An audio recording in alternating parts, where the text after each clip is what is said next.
Pemerintah mengumumkan bahwa masih terjadi penularan virus corona yang menyebabkan wabah di tanah air.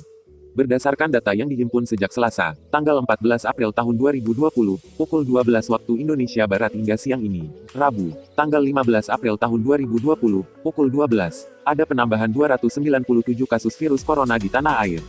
Dengan demikian, secara akumulasi ada 5.136 kasus di Indonesia sejak kasus perdana diumumkan pada tanggal 2 Maret tahun 2020 silam. Hal ini diungkapkan juru bicara pemerintah untuk penanganan virus corona, Ahmad Yuryanto dalam konferensi pers di Geraha BNPB pada Rabu sore. Secara keseluruhan kasus positif yang kita dapat hari ini adalah 297 pasien sehingga total terkonfirmasi positif akumulatif menjadi 5.136 orang, ujar Ahmad Yuryanto. Namun, Yuri mengungkapkan kabar duka dengan adanya 10 pasien virus corona yang meninggal dunia dalam 24 jam terakhir. Total ada 469 pasien yang tutup usia setelah sebelumnya dinyatakan positif virus corona.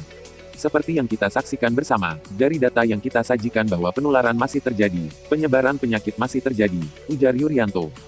Pemerintah pun mengajak masyarakat untuk saling bantu dan saling mengingatkan untuk mencegah penyebaran virus corona. Sehingga, langkah ini diharapkan bisa menekan jumlah penderita virus corona di tanah air.